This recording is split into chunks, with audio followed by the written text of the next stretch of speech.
Good afternoon, everybody, and good morning for someone who tuned in from Chile. My name is Zhen. I'm currently a Foundation Fellow located in Universidad de Valparaíso. And today I'm going to talk about the episodic accretion effect on young stellar objects. And of course, without the VISTA telescope and the VV survey, this work cannot be done. So this is the results from the VVV and the VVVx survey. My co-authors, including the VV team members located between Chile and Europe, and also other collaborators around the world. So at the beginning, since I am the only talk about young stellar objects today, so I want to briefly introduce the primary sequence evolution history of a young star. So for a solar mass star or even lower mass star, the primary sequence evolution lasts for about 10 million years or so. And the first million year, the star is still surrounded by a circumstellar envelope, and we cannot directly see the star from optical wavelengths. So these stars are called protostars, and we call them embedded protostars. And to study this kind of protostars, since they are embedded, we cannot observe them in visible wavelengths. The best way to study them is to use infrared observation and also millimeter or submillimeter observations. In this case, the near-infrared surveys are super important to study this kind of objects. So actually, the primary sequence evolution history is controlled by the mass accretion event. And the mass accretion process is also a fundamental process in astrophysics. We can see mass accretion from supermassive black holes, AGNs, all the way to white dwarfs and young stellar objects. However, among all different astrophysical scales, the variability on the mass accretion process is actually one of the key characters. And you have been seeing this plot yesterday from Venu's talk about accretion on young stellar objects. So on the left, we show the standard magnetospheric controlled accretion process around a young star, where the mass of the young star is gathered from the inner edge of the circumstellar disk, and the material accreted onto the star perfectly along the magnetic field lines. However, this is only one part of the story. Actually, the primary sequence accretion rate is not stable at all. It is an episodic accretion history. And this is predicted by Lee Hartman and Scott Kenyon in 1996, that actually most of the stellar mass is gathered through a short period called episodic accretion stage. And among them, one of the most outstanding outbursts on young stars, or the highest mass accretion stage, is called a priori type outburst. So during an a priori type outburst, the mass accretion rate of the star enhanced by several orders of magnitude, and it can reach 10 to the -5 solar mass per year. At this condition, since the mass accretion rate is so high, the mass is directly accreted onto the star, and it is no longer controlled by the magnetic field anymore. In this way, it's actually efficiently heat up the inner accretion disk. So when we do the observation, we will see that the brightness from the star is actually overshadowed by the bright accretion disk. So what we are seeing here, if we take a spectrum in near infrared, we would see a cool object instead of a hot star. However, this cool object is extremely illuminated because of the very strong mass accretion rate here. So to study this kind of object, we actually need to apply long-lasting photometric surveys. And VVVx and VVV survey provide decade-long K-band light curves towards the inner galactic disk plane and the galactic center, become one of the most powerful survey to search this episodic accretion scenario on young stellar objects. Here is a very nice chart provided by Lin Hillenbrand in their PP7 paper, review paper. They summarize the two main characters of stellar variability. One is the optical amplitude observed on the y-axis, and then the x-axis is the duration of the event. And we can see that on the upper right corner represents the rarely seen a priori type outburst, which is one of the most violent outbursts happened on young stellar objects. And in total, actually, we only discovered about 20-ish events on young stellar objects of the a priori type outburst before the VV survey and the NEO-WISE survey. And of course, here, there is a specific region to dedicate to the near-infrared results and mid-infrared results. We call them embedded protostellar outburst. So here is the motivation of our work, why we want to study this outburst and why it is important. First of all, this outburst link to the stellar mass assembly. We want to understand how the stellar mass is accreted, and also whether all young stellar objects will go through this episodic accretion stage. And I'm hearing some feedbacks here. Can you mute the mic, maybe? Yeah, okay, that's perfect. So, yeah, so one of the questions we want to study here is whether all the young stellar objects will go through this phase, because theoretically, to create this outburst, we need some instabilities from the circumstellar disk. However, how to introduce this instability is quite tricky, so people start to introduce stellar flybys or giant planet inside the circumstellar disk, but which is not necessary for all the young stellar objects. Hence, we want to study whether it is this kind of outburst can happen everywhere or it requires a specific perturbation source.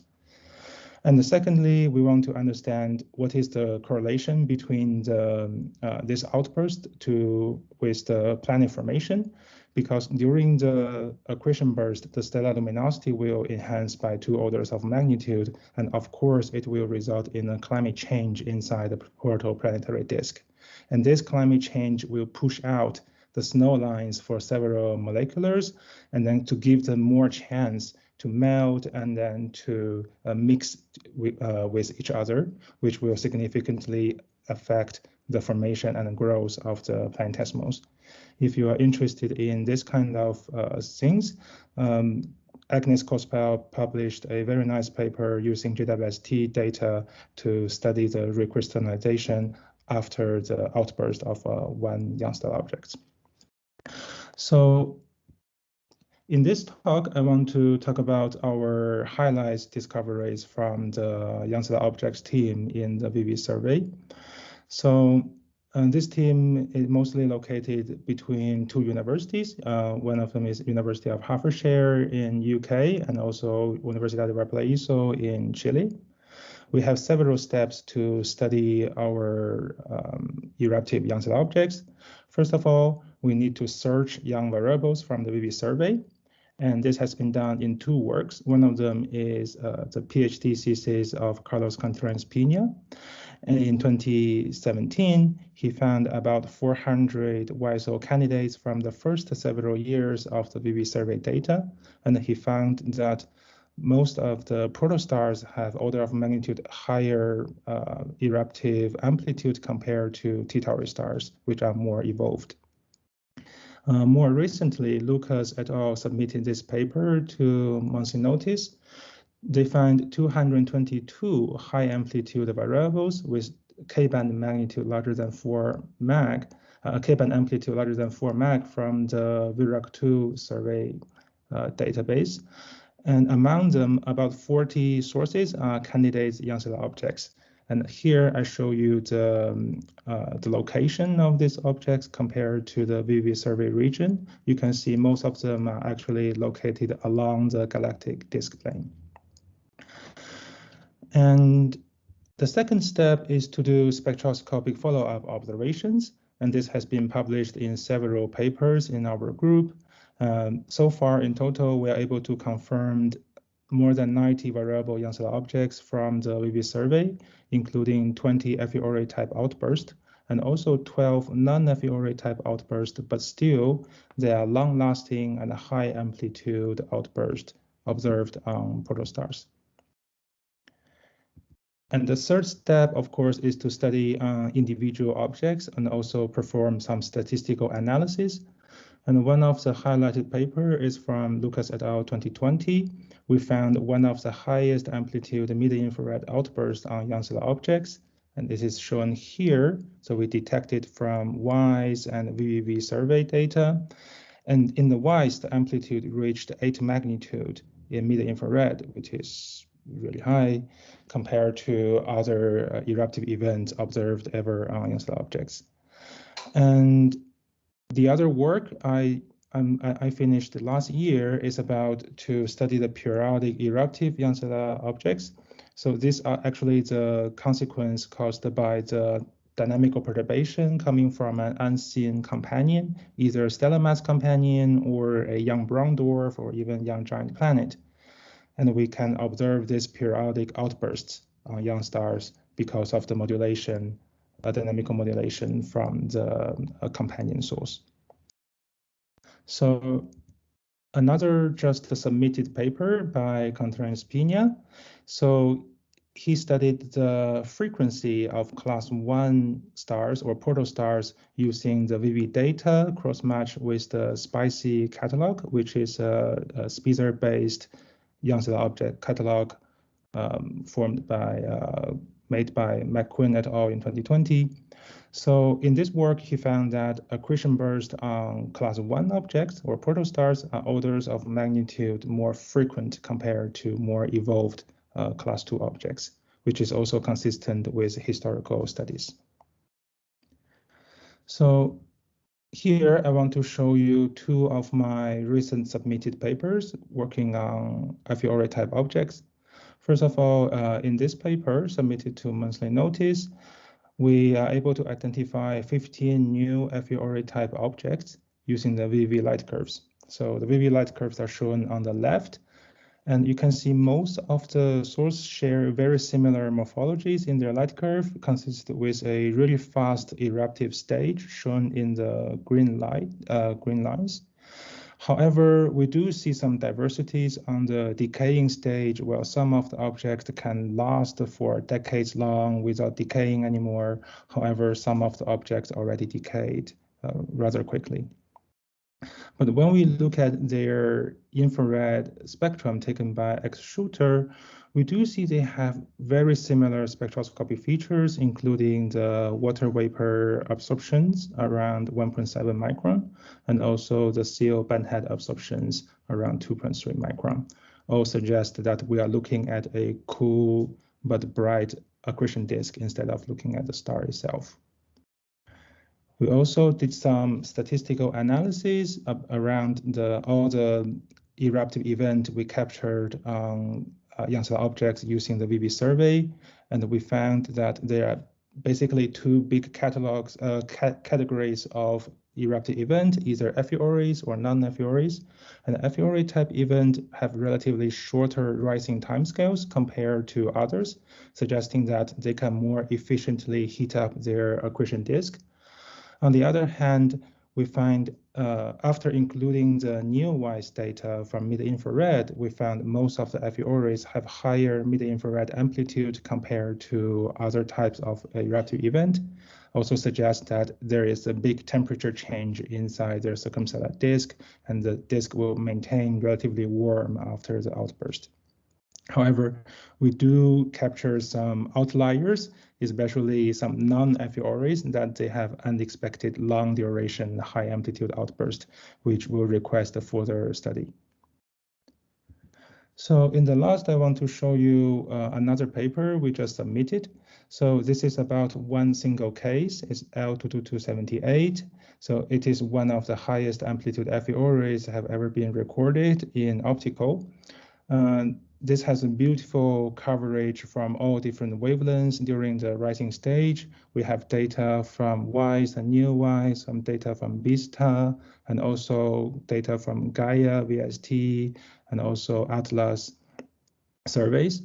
So when we look at the rising stage between optical and the near infrared and the mid infrared light curves, we do see that in the infrared, the star actually erupted first. So there is about 100 to 200 delay between the Gaia rising curve and the Weiss rising curve. And this delay suggests that the instability is actually originated quite close to the central star. It's about 0.1 AU away from the central star, which is slightly difficult to create from theoretical side. So to do that, we have to introduce a hot Jupiter around the star, which is a very interesting scenario to have an indirect evidence of an evaporating hot Jupiter, young hot Jupiter around this young star. So our next steps, our first work to do recently is to observe more of this eruptive behavior young star objects discovered by the VV survey. We still have 100 or so we haven't been observed, and this was selected by a student, Hari Musu from Hertfordshire University. And also, we want to do more photometric and spectroscopic follow-up observations, especially high angular resolution imaging surveys. And then we can try to understand whether there is a perturbation source next to the young star to create this kind of outburst. And we are also looking forward to the VVX light curves, which will provide us more up-to-date K-band light curve. Of course, it will cover 2 times larger sky area compared to the initial VV survey, which we are confident that we'll find more of these eruptive vessels from the VVX survey. So here is my summary. The most of the stellar mass is, of course, accreted during the episodic accretion process, and the VV survey and other long-lasting IR photometric surveys are the key to detect these objects. And I will leave our result here, but I want to take the time to say special thanks to everyone who made this research possible, especially the operation team from ESO and also the data reduction team from KASU, and of course the VV science team.